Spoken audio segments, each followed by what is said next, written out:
Baik, kita mulai ya.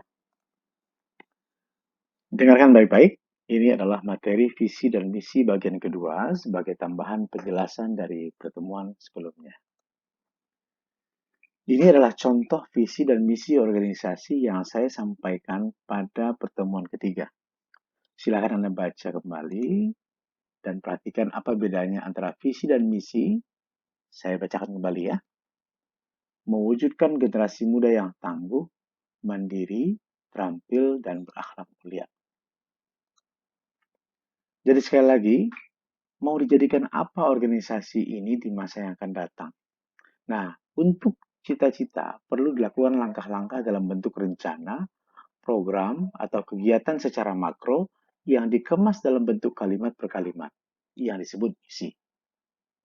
Oke. Nah, di sini kita akan lihat bahwa untuk mencapai cita-cita organisasi dibuat 5 kegiatan. Ya, 1, 2, 3, 4, 5. Oke, jelas ya, ini kan pertemuan yang kemarin. Kita lanjutkan. Ini adalah contoh hasil pekerjaan Anda. Oke, ini dia. Saya memang mengambil dari salah satu mahasiswa yang hasil tugasnya masih bermasalah. Nggak usah tanya siapa yang punya, ini hanya contoh yang perlu dibahas. Mengapa masih kurang benar? Oke, kita bahas satu persatu. Nomor satu, untuk jawaban nomor satu, saya yakin bahwa secara umum tidak masalah. Karena 90% copy and paste dari berbagai sumber, termasuk Google. Tapi bagi yang merangkum sendiri, saya berikan acungan jempol. Jadi, khusus nomor satu, kita tidak perlu bahas. Harapan saya, Anda mengerti, sehingga bisa mengerjakan tugas nomor dua dengan baik. Oke? Sekarang kita ke nomor dua. Visi dan misi organisasi. Di sini coba kita perhatikan.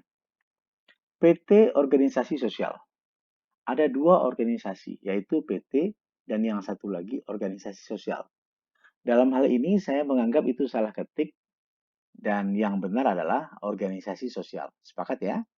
Coba perhatikan, apa yang salah?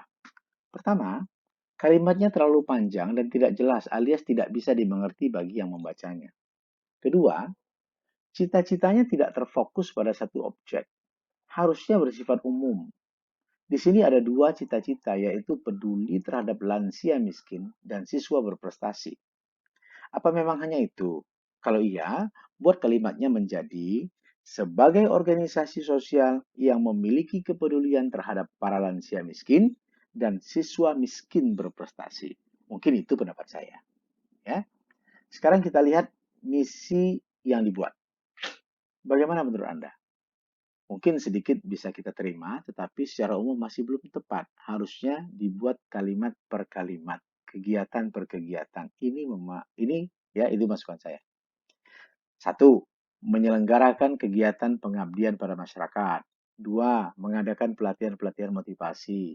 Ya, semua kegiatan itu harus menunjang tujuan dari pada cita-cita itu sendiri. Ketiga dan lain-lain, empat dan lain-lain, silakan lanjutkan. Oke? Alright. Kita sekarang masuk ke slide berikutnya. Ini juga satu contoh tugas mahasiswa yang sudah dikirim ke email saya. Saya rasa masih ada beberapa lagi perbedaan antara visi dan misi yang belum ditulis di sini ya.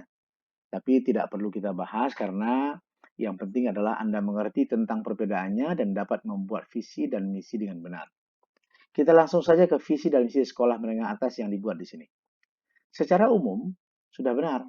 Tinggal memperbaiki kalimat di misinya saja. Kemudian pembagiannya bukan A, B, C, dan D, tapi 1, 2, dan 3, dan seterusnya. Jadi kalau tidak salah saya, pengertian visi yang ada ini adalah sekolah ini mempunyai cita-cita yang besar, yaitu memiliki penerus bangsa yang berkarakter, berprestasi, dan berakhlak baik.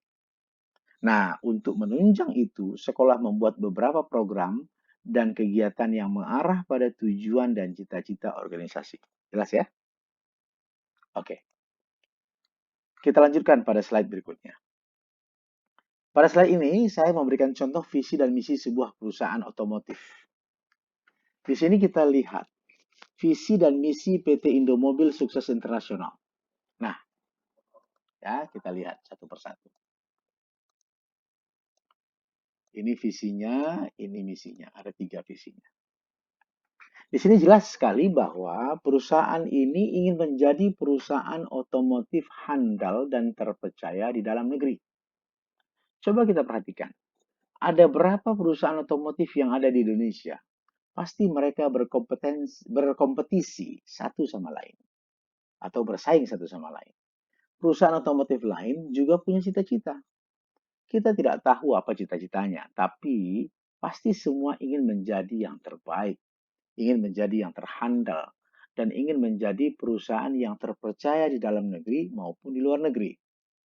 Oleh karena itu, perusahaan ini membuat 3 misi besar. Anda bisa baca itu ya.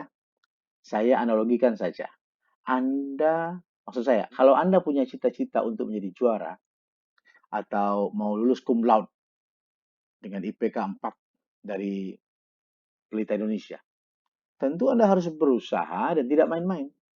Tentu cara belajar Anda tidak sama dengan cara belajarnya orang lain. Sebagai contoh, mungkin Anda belajar menggunakan laptop. Sehari baca buku 2 jam. Minum jus 5 gelas sehari. Ya, mungkin saja. Kurangi makanan goreng dan lain-lain. Semua itu kegiatan yang Anda buat untuk menunjang cita-cita Anda agar tercapai dalam waktu 3,5 tahun.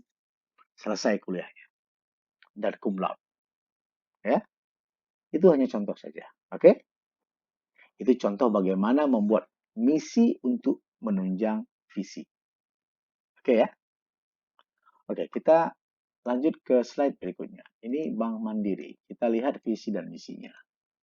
Oke, ini visinya dan ini misinya, ada 5 misinya. Ya. Sebagaimana perusahaan otomotif yang saya sebutkan tadi, perusahaan perbankan juga mempunyai visi yang sama. Artinya, sama-sama ingin menjadi yang terbaik. Saya berikan 2 contoh di sini. Yang pertama adalah Bank Mandiri. Visinya adalah menjadi lembaga keuangan Indonesia yang paling dikagumi. Kata paling maknanya adalah tidak ada saingan lagi. Tidak ada yang lebih baik. Dia ingin menjadi perusahaan perbankan yang paling dikagumi dari sekian banyak perbankan di Indonesia. Dia juga ingin menjadi perusahaan yang selalu progresif. Apa itu progresif? Progresif itu artinya maju terus, meningkat terus, untung terus, dan banyak lagi seterusnya. Ya, terus, ya, dan tidak mau rugi, tak kenal berhenti. Ya, itulah yang namanya cita-cita. Selanjutnya, apa yang Bank Mandiri lakukan dalam mencapai cita-citanya? Ada 5 langkah atau 5 misi yang yang dikemas dalam kalimat, ya, yang semuanya mengarah pada pencapaian cita-cita. Ya, oke, kita lanjutkan kepada slide berikutnya. Saya sampaikan tadi ada 2 bank, yang pertama Mandiri, yang kedua BCA. Kita lihat sekarang visi dan misi BCA. Kalau BCA mungkin lebih singkat ya, visinya cuma 3. Oke. Ini contoh visi dan misi sebuah perusahaan perbankan, namanya Bank Sentral Asia. Saya kira Anda tinggal baca saja, penjelasannya hampir sama seperti halnya visi dan misi Bank Mandiri tadi. Ya, silakan baca saja. Kita lanjutkan. Oke, ya ini saya sengaja buat untuk Anda. Terakhir ya, ini slide terakhir. Supaya lebih mengerti tentang visi dan misi, lakukanlah hal berikut. Baca kembali materi yang sudah saya kirim pada minggu yang lalu. Ini kalau nggak ngerti ya. Dengarkan berulang kali voice note saya tentang penjelasan materi dan misi. Materi tentang visi dan misi. Saya khawatir mahasiswa ini kadang-kadang nggak mau ulang-ulang. Itu aja masalahnya. Ya. Lihat dan pelajari lagi contoh yang saya berikan sebagai referensi dan tambahan pengetahuan untuk Anda. Nah, yang terakhir. Anda punya tugas nih. Buatlah sebuah organisasi sendiri sesuai dengan minat Anda. Mau organisasi sosial, mau organisasi politik, mau lembaga pendidikan, kursus, dan lain-lainnya. Nggak ada masalah. Ya, buat sesuai dengan minat Anda, keinginan Anda, kemampuan Anda, kemudian buatkan visi dan misinya. Ya, buat visinya dan misinya. Singkat kan? Anda sudah mengenal, sudah ngerti, dan harus diaplikasikan. Begitu caranya. Supaya saya tahu bahwa Anda mengerti. Ya. Kemudian emailkan kepada saya paling lambat tanggal 20 September 2020 jam 16 sore. Atau jam 4 sore ya. Oke? Jelas ya? Oke, demikian saya kira kuliah kita pada hari ini. Saya berharap Anda mengerti dan saya rasa kali ini tidak perlu ada tanya jawab ya. Terima kasih sudah mengikuti perkuliahan dan selamat beristirahat. Sampai bertemu kembali di kuliah berikutnya. Bye-bye.